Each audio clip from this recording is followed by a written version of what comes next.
When something is important enough, you do it even if the odds are not in your favor. What makes innovative thinking happen? I think it's really a mindset. You have to decide. A company is a group organized to create a product or service, and it is only as good as its people, and how excited they are about creating. I do want to recognize a ton of super talented people. I just happen to be the face of the companies. I would just question things. It would infuriate my parents. That I wouldn't just believe them when they said something, 'cause I'd ask them why. And then I'd consider whether that response made sense given everything else I knew. It's okay to have your eggs in one basket, as long as you control what happens to that basket.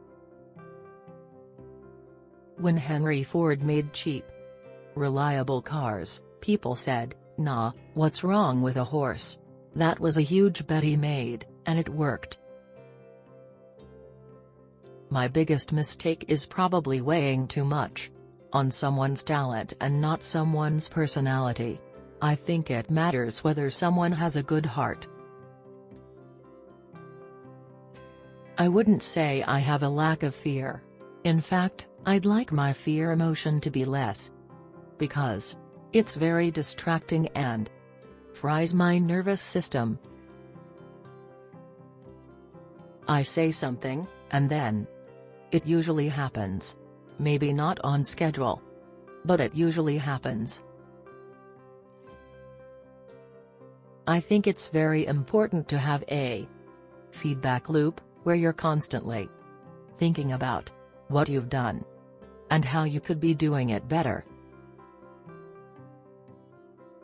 Some people don't like change, but you need to embrace change if the alternative is disaster. I don't spend my time pontificating about high-concept things. I spend my time solving engineering and manufacturing problems. People should pursue what they're passionate about. That will make them happier than pretty much anything else. As much as possible, avoid hiring BS.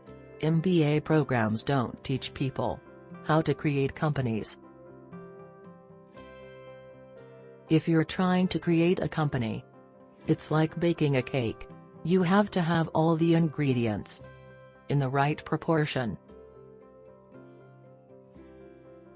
I'm interested in things that change the world, or that affect the future, and wondrous, new technology where you see it, and you're like, wow, how did that even happen?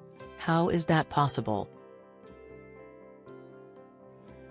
Brand is just a perception. And perception will match reality over time. Sometimes it will be ahead.